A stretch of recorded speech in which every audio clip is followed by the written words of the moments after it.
friend Eliza Greenman, who came up to visit us from now Maryland. She was in Virginia and still has an orchard in Virginia. She's been great about coming up here every year for the last few years, and she just is a fount of knowledge on orchard matters and sort of cutting-edge, innovative things on orcharding and ciderding and ugly apples. Eat ugly apples. Hashtag Eat Ugly Apples is her hashtag, which has been picked up nationally, actually, by various people, including with apples. So I'm hoping she gets some sort of a residual or a thing off of that, because now there's a whole movement about eating ugly vegetables and ugly fruits, with the concerns about food waste and about sort of looking beyond the mere aesthetics of things. Well, today she's going to talk about restoring an old orchard, which she talks about a lot, and unfortunately we are technologically once again sort of backward here, that we never seem to have the right connectors for at least one speaker, and but Eliza said, I can do it without aids or emoluments, so with no further ado, Eliza Greenman.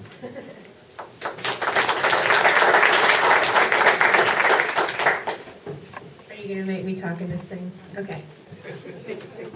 All right, so old orchard restoration is sort of, it's the best thing to do if you are landless, if you are apple poor, if you want to save an old apple variety that's beloved by your family or somebody, or if you are like, ew, gross, that's a red delicious, I'd really like something else. Old orchard restoration is for you. I got into it because I'm kind of a hobo. I'm a former hobo apple grower. All over the place. Most people who know me are always like, where are you now? So now I'm actually landed and ready, planting lots and lots of trees. But old orchard restoration is definitely a way for you to get fruit sooner than if you were to plant your own orchard. And it's also way more cost effective. It's just basically sweat equity rather than money. So anyway, I wish that my presentation was up and running, because I really went out of my way to have nice pictures, because last year I just painted the landscape with words, so we'll just go with it. But I do have myself metered this way. Okay, so as part of orchard restoration, you have to have an orchard. So where are you going to find this orchard? Do you know of one? I mean, right now we're in Western Massachusetts, where there's an old orchard in everybody's backyard, it seems, or at the base of every mountain. There's just orchards all over the place.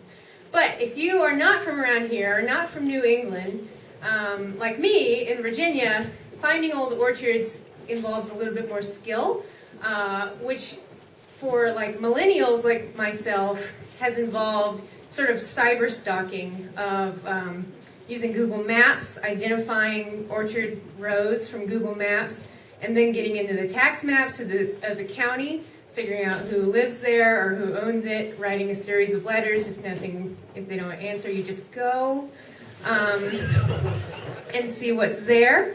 And so that's always very fun. It's a lot of you just never know what's going to be there, but through like going through the tax maps of the county, a lot of times they have aerial maps from different years. So you can actually gauge how old this orchard is.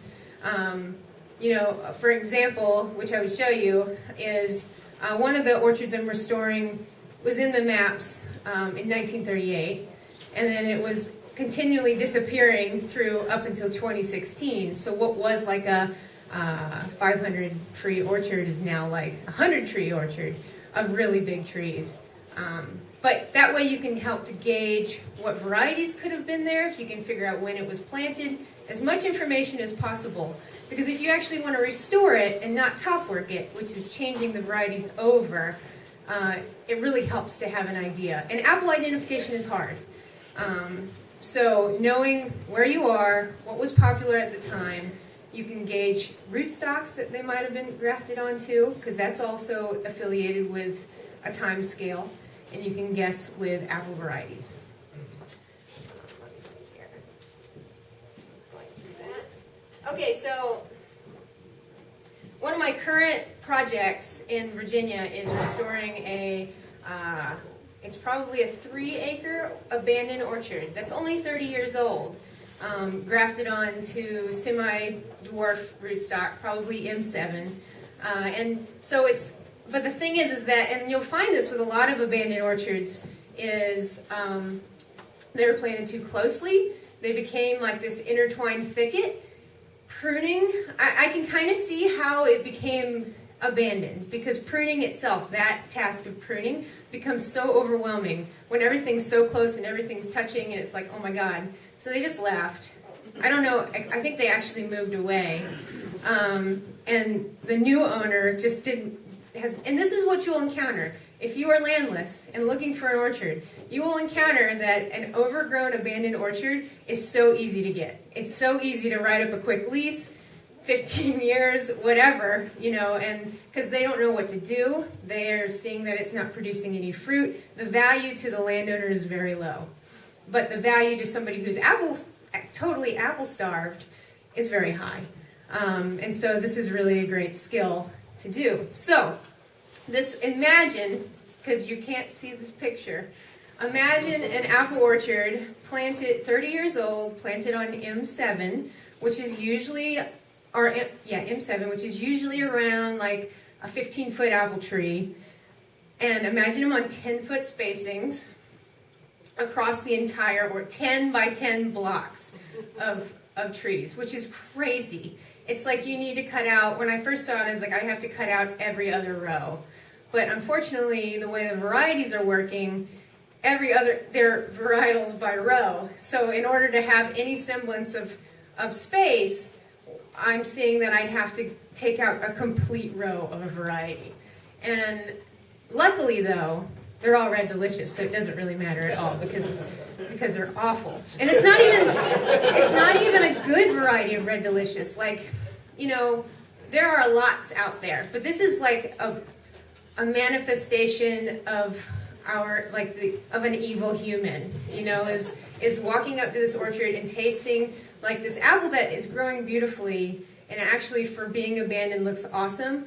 But they've just selected and selected and selected. This is like the end cultivar of Red Delicious that it's just awful. So I have no problem now. I've taken out every other row of trees. I'm regaining some space, some airflow, which is things you need to think about. Abandoned orchards, you want to think about disease. You want to think about insects. Because if you're like me, I'm a total low input grower. I don't want to spray much. This is for cider fruit. I'm all about ugly apples. And so whatever I can do to create a lower input environment that's what I want to measure my management by. So taking out every other tree in every other row of trees helped me get airflow. It helped me get sunlight. It helps break down. It helps to further. Well, these trees are so close together. There's actually no grass growing on the ground. It's like primary succession happening of moss on rocks and things. So for me, it's establishing more diversity too. I actually want grass because I manage my orchards with animals. Which I show you. But anyway, so think about that. Now, one of the key things is disease pressure. So fungal disease likes wet and warm. Okay, so if you can expose it to some air, you're automatically going to, you're probably going to cool it down, and you're also going to reduce the humidity. So reducing fungal pressure, many of these varieties can handle scab. They do well. They thrive with scab, like especially in your ciders. Scab, apple scab, powdery mildew, a lot of these cosmetic fungal diseases, in my research, are increasing the Brix. So increasing the percent of sugars in your apples, which increases your alcohol percentage, which is a win-win, I think, because that means that's less sugar you have to add and all this stuff. So fungal disease is your friend, but it's all in moderation, and it's all about managing that stress. So when you are going to restore your orchard, this is something I keep in mind to myself, is I want to manage this stress, and by doing that, I'm taking out tree rows because they're too close. If you're in a really old orchard that was planted on like 30 by 30 or 40 by 40 spacings, and we're talking standard, like trees were grafted to roots, and those scions were stuck underground, and they basically are on a very standard, those trees are what they were meant to be, standard, no moderation whatsoever, and so they were planted on 40 by 40s, then you've probably got a lot of space, because a lot of trees have probably died, it's very old, so you don't really need to worry about that. What you need to worry about is bringing that tree down in height, making it more manageable and accessible for you. So that's the next part, is how the heck am I going to get these apples? And figuring out like, okay, this tree, so for me right now with these 30-year-old apple trees, they were pruned initially in an open vase. And that's what restoration really is going through and using what the original pruning form was. Because you can't change an open vase to a central leader. I mean, you can try, but really, it's going to be more work than what it's worth. And open vases like this, when the branches are splayed out, a lot of times it was done for like reducing humidity, whereas central leader is literally that, where everything's trained to one trunk with branches coming off, scaffold branches coming off. And so when you're restoring, it's best to go with the flow of what that original pruning style was. Old trees, really old trees, a lot of times what's happened over the years is that they've gotten taller, they've shaded out the branches underneath, those branches underneath have fallen off, and so what you have is like a very tall, I can't reach these apples, I can throw things at them and make them drop, but really it's not accessible for me. So let's take that as an example. If I were to encounter one of these trees, which I do, you first need a ladder. And it's the rule number one is for orchard restoration is get in the tree. Or get somebody to get in the tree. Whether it's by, I don't really trust ladders all that much. I'm a really good tree climber, and so I personally prefer just to be in the tree and not on a ladder. But there are there are a lot of people who prefer ladders. So get in the tree. The next thing you're going to do is while you're on the ground, you want to look at this tree and you want to look at some balance. Is it tilting this way? Is it strongly like headed in a direction you don't want? Because really, if it's heading in this direction and it's got a bunch of branches that are heading this way, it's heavy to one side. And so you want to look at that tree and be like, okay, I kind of want to right you. So you prune more heavily on the leaning side, and then you're picking larger branches to keep as a counterbalance for that tree. Because sometimes these trees are so heavily rooted, like they're not going anywhere, but sometimes that's not the case. All it takes is a heavy mast year, and bam, it falls over, and then you're left to deal with a down tree. So that's rule number one. Let me see what my other rules are. Okay, rule number two is you're probably not going to kill the tree. And that's really, apple trees, pear trees are very forgiving. And you might be super skeptical and be like, you haven't seen my tree. But I'm telling you that they are. You will know if a tree is not forgiving if it's half dead, or if it's like 3/4 of the way dead. But all an apple tree needs is like an inch of bark, an inch of intact cambium to stay alive. So if you think about that from a pruning perspective, you got to just be fearless and say, I'm going to do this. It's on, apple tree. And then, you want to think about, with a big tree, you want to think about bringing it down in height. Now, if you've got a if you've got a trunk that goes up 10 feet without any branches, what you need to do, the reason that happened is because the top was allowed to spread out. It shaded the trunk, which caused the branch. That's a tree physiology thing. The trunk of a tree will self-thin. Any tree, basically. When sun is taken away, it self-thins. When sun is shining again on the trunk, there's all these little like secret cells in these trees, and they're called adventitious buds. Little secret hidden buds that you never know about until Mr. Sun comes and shines his light on it, and then they're like, oh, great, and branches come out. You can make this happen more so by taking a hatchet, and wherever you want to branch, don't abuse this power. Whenever you want to branch, take a hatchet and just go whack, and a horizontal cut. More than likely, if you have pruned the top of your tree so that it will allow light into that spot, and you have whacked it, those adventitious buds will activate and send out a branch. The important thing for you, is that branch will probably start coming up.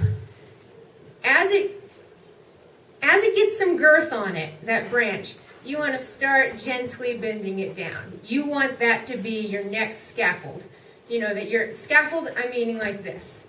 That's how you refer to branches oftentimes on trees. So you want to start training it down, because with tree physiology, fruit doesn't really like to grow on vertical branches. Fruit likes horizontal branches. It's all like a power struggle with hormones. We were joking last night about auxins, but it's true. It's a power struggle between gibberellin and auxin. And so you're going to want to bend those branches down, and you're going to want to create more of a fruiting environment for it. Now, once again, and not abusing your power with hacking where you want branches, just make sure that, say you here's my tree, and you hack one here, and then make sure you don't hack at that same level. Go up. You want to create, for me, it's important to create, if I'm pruning a young tree, or I'm restoring an old tree, it's important for me to create access, and that means like into the tree as well. I want like a ladder, essentially. I want a branch ladder. That helps me. I want little kids to climb in the tree, I'm not afraid of lawsuits. So, the third rule of this, and I'll get admittedly skipping around because I have no pictures to show you. But the third rule of all this is, do not, this is probably the first rule, orchard restoration, do not bring hand pruners. Like the little Felcos, don't bring them. Throw them away. Don't throw them away. They're really valuable. But keep them at a distance. Don't even put them in your car. Keep them at your house. Wherever is as far away as possible from the trees that you're restoring. Don't bring them. Because I've taught enough pruning classes to learn that that's the easiest part of this. And the whole being held up in decision making that often humans are paralyzed with, is making big decisions. That's tree restoration. Big decisions are taking off big branches.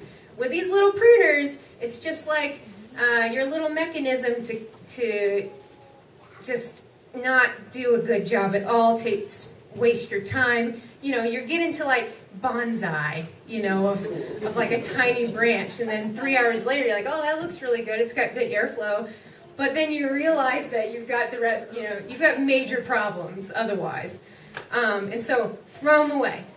What I use to prune, what I use to restore, my toolbox is I use an arborist chainsaw by Steel. The reason I use it, it's a 281T, I believe. Oh, wait, I think I have it on here. No, it's not 281, 193T. This is the difference. If I was a guy, I totally would know that, I think. So when I show up on site with this chainsaw, and this is another gender thing, when I show up on site with a chainsaw, sometimes I'm pruning with somebody else that I don't know or whatever. They make fun of my little arborist steel. It's got a 12-inch bar, no, 14-inch bar. And it's just small, but it only weighs 7.5 pounds. And that's the take-home message for chainsaws, for everybody, I think, is if it's powerful enough to do the pruning, get the light one, because it's really taxing on your body to spend all day pruning. And so a really light one that's got a lot of power is the way to go, and I like the 193T. If anybody in here is a rep for steel, I totally would take a sponsorship. So the second tool I use is a hand saw, usually fairly long.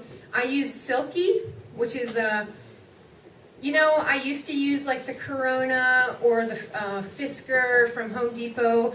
By the way, Fisker has a lifetime warranty on all their products, and I use them too because I break them all the time and I just get new ones for free. But the Silky cuts branches like butter. It's so worth it from a body perspective. As I get older, I realize like these little shortcuts, like a lighter chainsaw, a saw that actually cuts really well with less of a pull. It's all very good better for your body, because this is rough stuff when it's in the middle of the winter, you're freezing and you're still like exerting yourself, and you might fall out of a tree, so it's a little stressful. Which I've never done. I've never fallen out of a tree. So the third one is loppers, hand loppers. I bring those with me too. It's very important that your hand loppers have cushions on the inside of the handles. Once again, that's from body things. I used to be like, cushions. But then I got tennis elbow so bad, I had to take a season off. So it's really important that you're not jarring yourself every time. So little cushion, always look for the little cushions. If they don't have little cushions, don't get them. And also look for the ability to re-sharpen your blades, because that's very important. You want good steel. Because that's just longevity and more return on your investment. Okay, the fourth tool, and this might be the most important, is to have somebody on the ground dragging branches away from you. This works for $10 an hour. It's pretty easy to get like a high school kid to come and drag branches, but he won't come back the next day. So have like a slurry of high school students ready to pull branches for $10 an hour. But it's important because you're up in the tree, you're making big decisions, you're making cuts, big branches, and they all, usually they'll lodge themselves up and you've got to pull them down and pull them down and pull them down.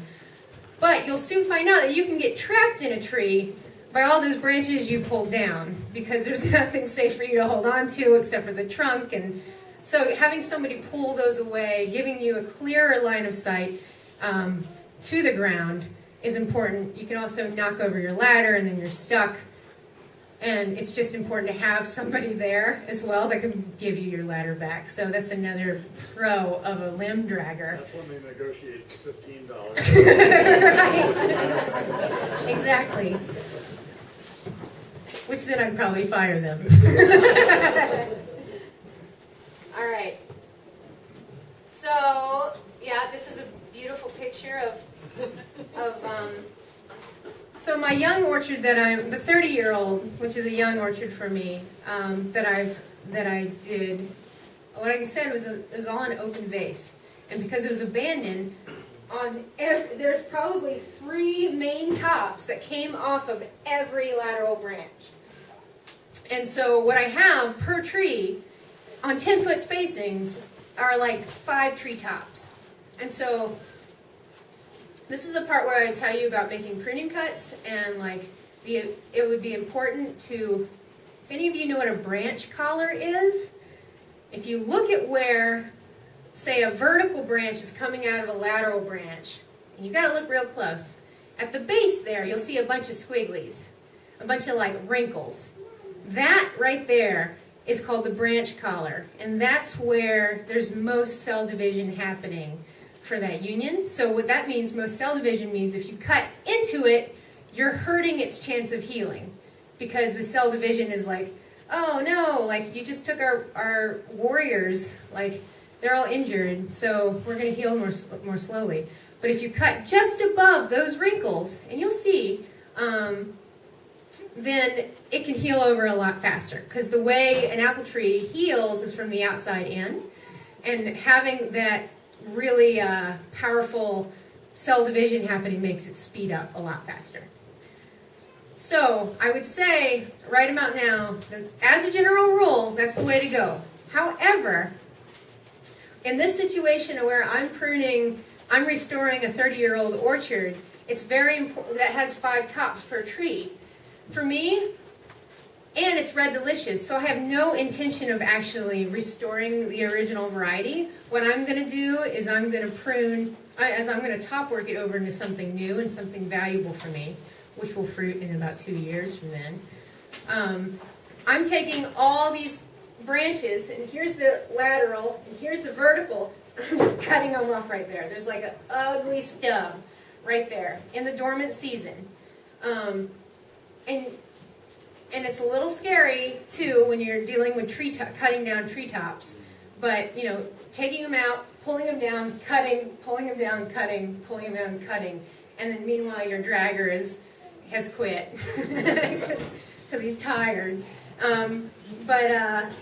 Until you get them all out. And so what you're left with is this very ugly, so you've got open vase, and then you're left with like these very ugly stubs. But those are only temporary, because in late spring, as the tree starts to leaf out, that's when the sap starts to flow. When trees are, buds swell on apple trees, and leaves start to leaf out, that means sap is flowing from the roots to the shoots. And so that's when you top work. That's when you're able to graft. And so I take those ugly stubs, and if it's a stub I want to keep, usually above deer brows is a stub I want to keep. And I select, you know, like 1 or 2 per tree. I'll go ahead and cut it, and then I do a bark graft, which you guys should just look up a bark graft, because I have a good picture, but oh well. But what it is you cut, and then you take a knife and you go like this, and you cut through the vascular cambium, which is the only alive part in a tree. And then you take your scion, which is the most recent year's growth, right end of a branch. You follow it back till you see where the bud was last year, which is a circle. That's your scion, most recent year's growth. So you cut that, you make a whip cut, which is a long diagonal cut, and then you just tap it down, face in, cut in to your right here, you tap it down. And so the inside of this branch is faced towards the middle of the tree. Tape it, and then you glue it, kind of. I use an exterior latex paint with number 2 wood glue is what I use to bypass the monopoly of Dr. What's the grafting seal? Doc Farwell's, the most expensive stuff on the planet. Yeah, I mix the well, this is, don't use Elmer's glue. Use an exterior waterproof glue, wood glue, with your latex paint. You can mix it to whatever consistency you want. It's really cheap. You get like 2 gallons of the stuff for like $20 total once you've mixed it all. Whereas Dr. Bronner's 2 gallons, oh not Bronner's, Farwell's 2 gallons is like $200 or $150. And paint it, seal it, sealing. And I'm really sorry we don't have a picture. But let me see what else I can talk to you about. Okay, this idea of if you want to top work a tree, this idea, and there's no fence. You can't afford a fence. Way back when this was planted, there's probably people shooting deer all the time and eating them. What you need to do is top work above deer brows. If you've ever seen a deer on their back 2 legs eating apples, that's the height that you need to get above. I believe Autumn at Eve's Cidery is also top working above deer brows. It's really just the way to go if you don't want to mess with fences and the cost of a fence. So that oftentimes involves a ladder. It involves you more often than not, you can just cut a tree off, trunk, cut it off, but it's wise to leave a branch, leave a nurse branch, one branch, to pull. The idea is it's pulling sap because it's photosynthesizing. Cut it, and then you every 4 inches. You can put as many as you want in there. You can braid them together once they take off, but the more bark grafts you can do on top of in whatever branch means it's healing. It's in the tree accepting this bark graft, accepting this scion. It's healing in that spot. And so I run into a lot of, I'm sorry I'm bashing men today, but I'm running into a lot of male bravado in my realm, which is like, I can get a graft, 100% take rate, one graft. I only need one graft. And it's like, yeah, but the rest of that branch is not protected. The idea of grafting, putting many grafts in, is because it's many healing spots to heal over that wound, because it's a big wound. And so that's something I would really recommend is, whether it's 2 inches or 4 inches, probably a branch this big, I would do 4. 1, 2, 3, 4. You can come up and look at my slideshow if you'd like, or I can email it or put it on my blog or whatever. All right, let's see here. For smaller branches, so I'm talking bark grafts, big grafts. You've got branches like this, you've got a tree like this. We're just talking about mini grafts. But for smaller branches, say you have a smaller tree that you're like, oh, I want a Franken tree, I want to graft like 40 different varieties on, like John Bunker has, then you would maybe want to entertain the cleft graft, which you would just write that down, cleft graft, and look it up on YouTube or something. There's a lot of good videos. But it's basically cutting, you have the branch right here, and you're cutting it right through the middle, leaving, and then you stick a branch. God, this is so hard to do without it. But for a scion, you would cut both sides, whittle it like a pencil, but you're on just 2 sides, not 4, 2, 1, 2, and then in your cleft graft, which is now like this, it's like this, but you force it in, and you want to make sure that the vascular cambium, that alive part, the green part that peels back from the inner wood, matches up on your cleft graft. It matches up with where your cut is on your scion. So just look it up. It's a good, and then you wrap it, of course. Probably with parafilm, which is a wax tape, which is really handy. All right, let's see here. All right, so the third part of all this, so we talked about pruning. I don't know how much time we have left. Oh, we have some time. So we talked about pruning, because I'll open this up to questions in like individual situations. So there's pruning. I gave you this word picture of grafting. The third thing is ground maintenance. Okay, so you found your orchard. You pruned it. You even top worked it. Now, what are you going to do? Well, I'm in the South where I have vines. Vines. Like whether it's a poison ivy vine or it's a grapevine or it's Oriental bittersweet or it's something other than, whatever it is, they send their little tentacles up the tree in order to bring it down and to totally cut my efficiencies. So one thing I have to do is I have to manage for vines. The other thing, though, everybody always wants to know is like grass management or under tree management. In commercial orchards, you see a glyphosate strip, which is Roundup. I personally am against the glyphosate strip. It's just my opinion. If any of you in here are pro glyphosate strip, there's a lot of science backing it. I understand, but we're not going to talk about that. So I am against that. I want as much diversity in my understory as possible, but I also understand that grass interferes with tree roots taking up, more nutrients, tree roots taking up more water. But these tree roots are really established because this is an old orchard. So it's not really, they've stayed alive for this long. It's not really an issue. We're talking about orchard renovation here and not planting a new orchard. So I manage with animals because my goals are, I want the leaf load that drops at the end of the season, I want that to be gone. I want that to be disintegrated, which means that you're reducing the amount of fungus in your orchard that's going to overwinter.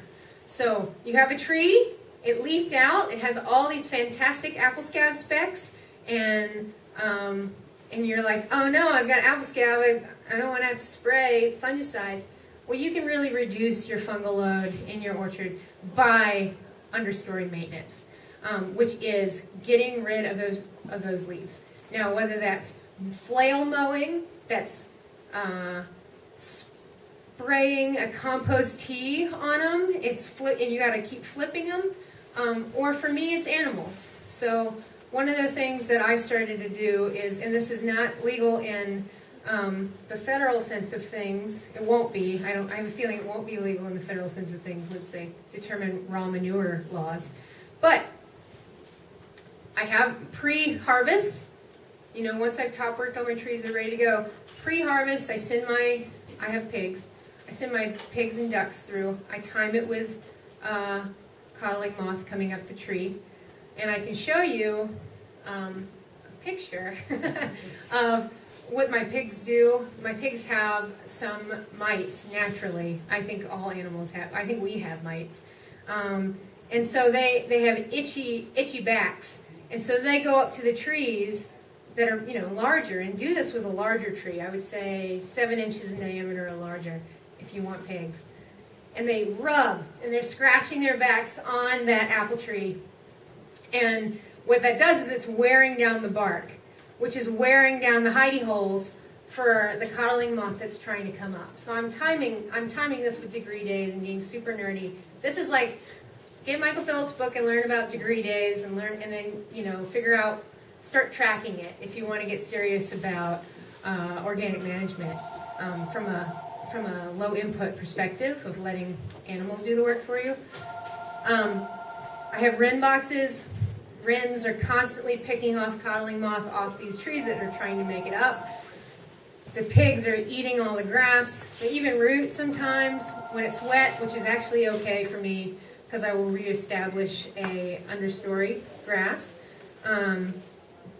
And they're pooping and they're peeing. So it's great. This is pre-harvest, mind you. I don't have them in that long. I have ducks in with them as well because they pick off a lot of insects. What I've started to do is, if I have an orchard row, or if I have in between an orchard row, some orchards you do, some orchards you don't. In the 10 by 10 I don't. I do now because I cut down every other tree.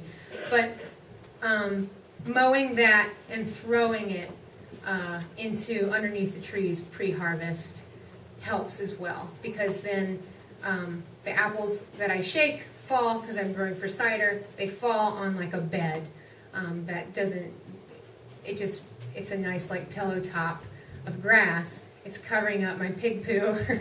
and then after I've harvested them, I let the animals back in to harvest what I didn't get. It's usually after the leaves have fallen, and so there is like a hotbed of active mulch going on, which seems to break down more leaves. So all of this is just me trying to not manage. Like letting animals do the job, because that's my diversification of income streams is, okay, it's going to take 2 years and a lot of my time to renovate this orchard and have it fruiting, so I need a crop in the meantime. And that for me is pigs. Pigs pay for my orchard renovation, and then I get to start clean. Anyway, I've thrown a lot of things at you, and we have a little bit of time. And so I'm wondering if you have any questions, need any clarification. You're like, oh my God, you lost me completely here. Let's start from the beginning. Questions? Do you do anything for fertility other than the animals?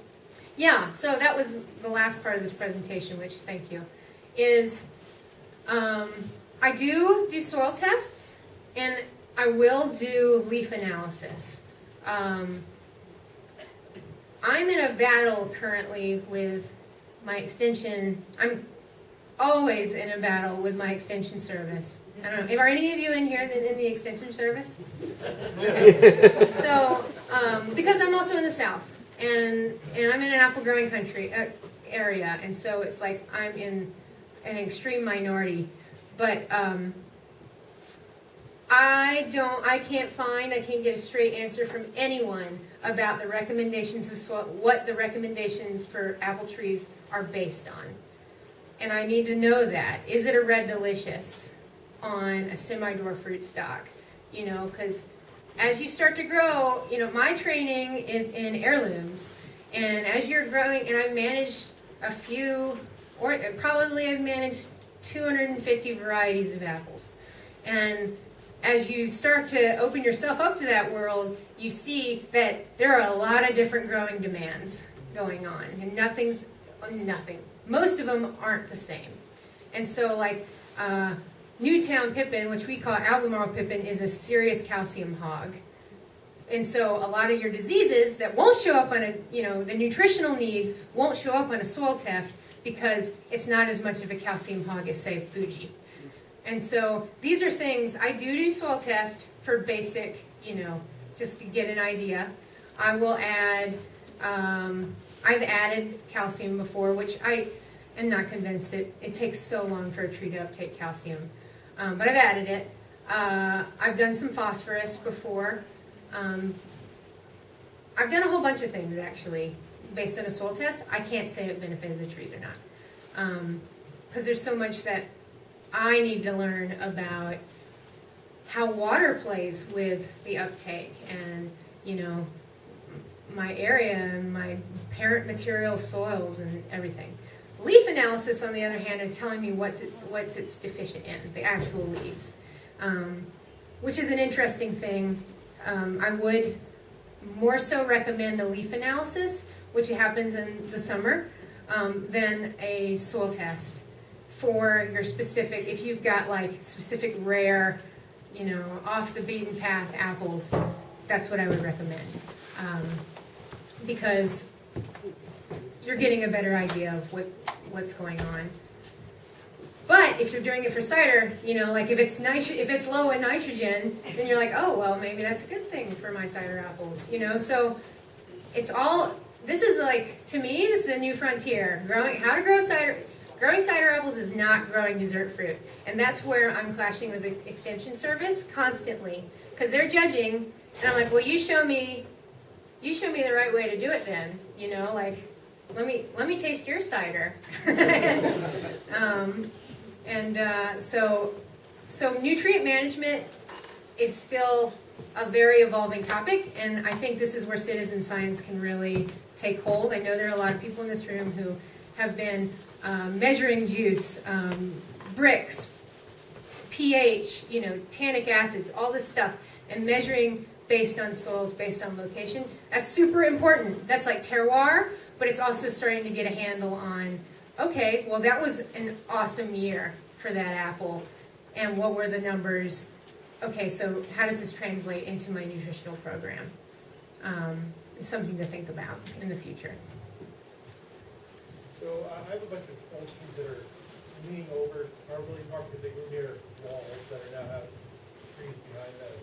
They're healthy trees that produce lots of apples because they're growing so horizontally, but putting a lot of stress on the root system and won't last forever that way, right? So these are big trees. What do you recommend? I mean, you could build a fort underneath of them, a kid's playhouse. No, I mean, it is important still to try and train it, if you see, because a lot of times it's like octopus tentacles or something, like, depending on the variety, of course, and the way that the tree grows naturally, but a lot of times you'll see it like dangling, and you'll want to bring that in. You want to, at the very least, thin that, get some of that weight off. And in the apple season, prop it up, especially on a bank year where, just think about it. Like, when I'm in a tree, standing in a tree on a branch, and if any of you are like, oh God, it's not going to hold me, just remember that same branch probably held 100 apples, or 400 apples. It held enough bushels that equal, if you think it held enough bushels equal to your weight, then don't be afraid to move further out. But, mostly from the inside. So think about that. Thin them, and thin the fruit, and prop it up. There's no shame in having like a tree prop going underneath for certain harvest years. Otherwise, it could just be really heartbreaking if you don't. Yes? On your grafts, and sometimes when I graft on the outside by peeling that cambium off and jamming it in, Mhm. sometimes as that scion wood grows, I'll get a lot of calcification or a big knot, and sometimes it'll just blow the whole scion off. Do you ever cleave into your stub branch and insert the scion wood that way rather than putting it on the outside and taping it or gluing it? You mean cleave in like a cleft graft? Yeah, well, no, to actually like split that log with a little hatchet and open it up and actually jam that scion wood in. Cut the scion wood on two sides so it's super pointy. Does anybody have a pen, really quick? Yep. What is this? Well, you can break yourself out of a car and blow a whistle. Is it also? Okay, so are you talking about? Good, yeah. Oh no. Are you talking about like making a cut right here? Yes. Okay, so that's also like a modified cleft graft for me. It's just a matter of how large. And so what you do is you take a hatchet, you knock it in, and so you have the space right here. This is your vascular cambium, right there. And so you want to stick your scion in so it matches up right here. One side of it matches up with your vascular cambium. I do that. I tend not to do that for larger ones, for larger branches, or larger stems. Larger scion wood or larger? Larger diameter, Okay, gotcha. and that's a good point, is larger, if you're going to top work, get larger scion wood as well, like thick stuff. Thick stuff takes way more than the small little dud scion wood. So you're looking at a really good top working wood is like a water sprout, which is that very vigorous upwards growth that you try and battle cutting out of your tree every year. That is, and like the width, the thickness of my thumb is probably what I aim for. And you're talking larger pieces, larger scion. It just seems to be way more vigorous. Follow up to top working is in the summer. The next summer, you're probably going to want to do some summer pruning, because you're going to have a lot of branches coming up that aren't grafts that are coming up out of that cut or on the side of that cut, and you're going to cut those back. You're taking away a lot of energy by doing it that way, but usually all the energy in the roots that are coming up and being put through your grafts, there's plenty. I really haven't had to worry much. Yes? Topworks and trees last year had 4 or 5 growths around the larger trunks. I've heard about people braiding those. Mm-hmm. Have you done that, or I've never actually seen it, so I don't know. Well, I've how it kind works. of done it. I can't even braid my own hair.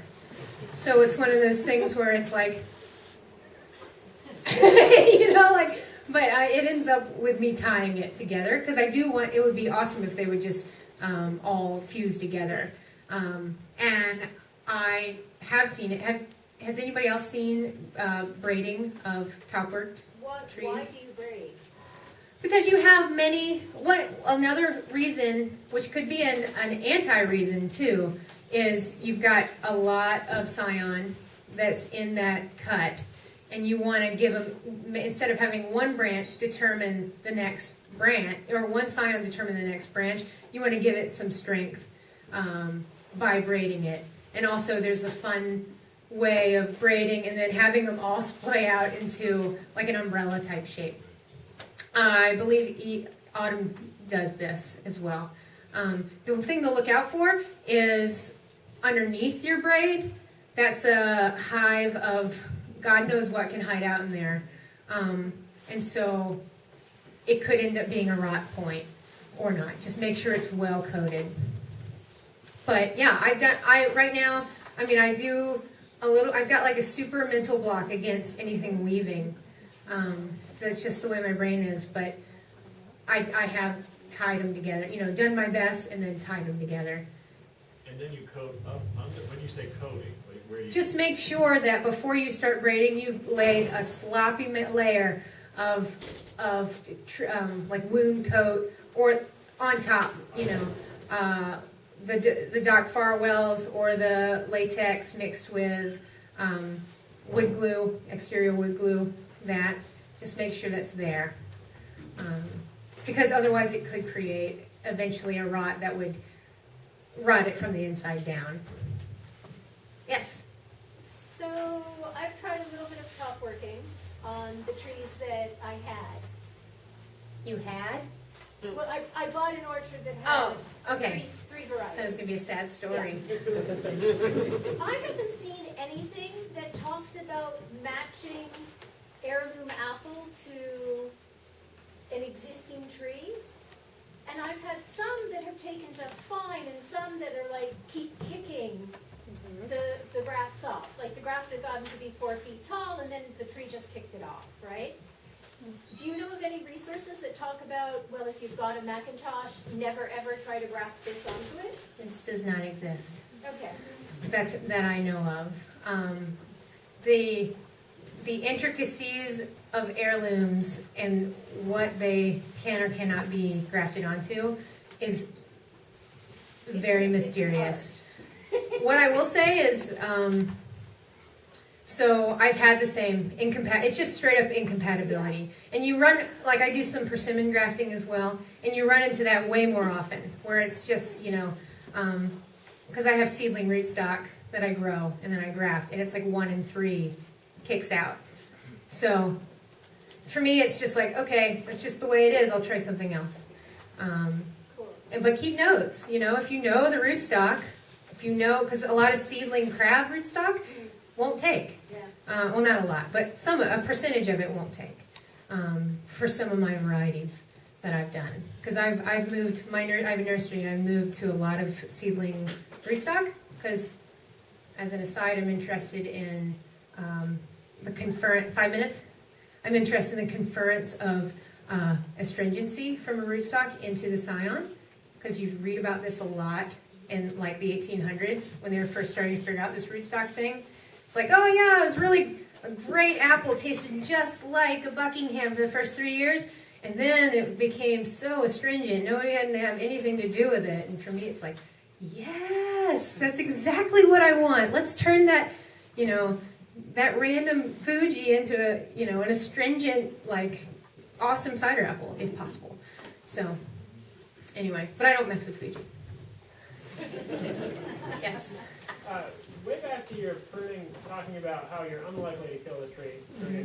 When you're encountering an older orchard, do you find, well, I've been finding some branches that good pruning cuts have been made a while ago and they're healing poorly. And I just see that as a sign of decline in a tree. And I'm wondering how you assess if trees are declining or whether they should be handled a little more lightly in pruning. Yeah, or well, just not bothered with. sometimes, so I have, last winter, I was asked to come look at an orchard to assess the top workability, and it was the same. There was lichen growing everywhere, old wounds were like peeling back, and I did make the decision, and it was over mature, which was the other thing. It was Red Delicious on 65-year-old Red Delicious on M111.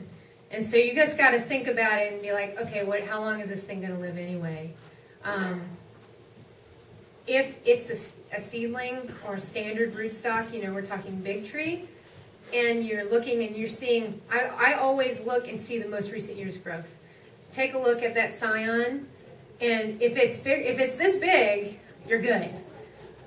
If it's this big, you want to think about it, because that's a good attest to how healthy that tree is. aside from its, cosmetic values.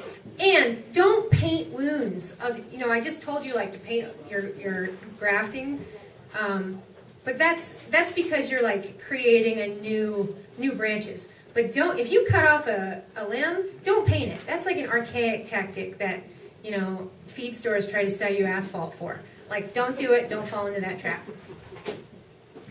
Okay, anything else? I think we're like 3 minutes, 2 minutes? Couple minutes. Anything else? Yes. You mentioned braiding the scions and bundling them. Mm-hmm. If you're not doing that, what's your preferred method? Do you leave a single leader? Yeah. Is there a way to bend the scions down? My fear would be that you'd be putting a lot of tension on that graft, and that would be hard to do. So the question is, what if you're not braiding the scion? What do you do if you've loaded up a cross section of tree?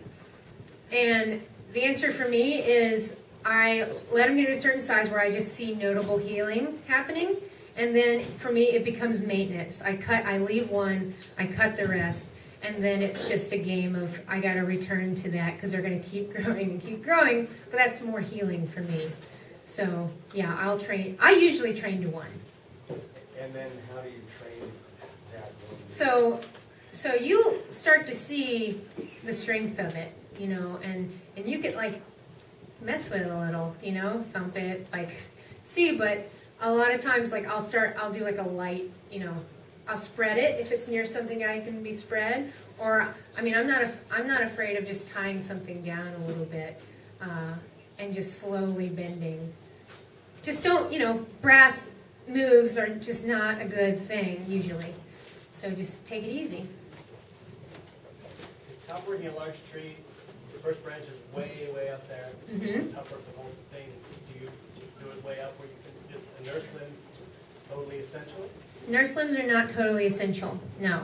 So if it's a matter of you can access this tree or you cannot access this tree, bring it down to a size you can access.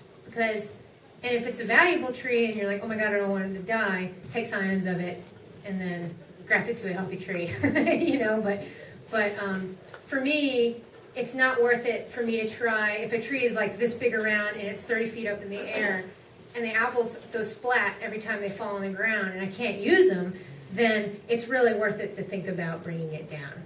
And that's like the giving tree, illustration of cutting it, but you're like, kiss it and then graft, So above your brows. Make it more accessible to you. All right? All right, thank you.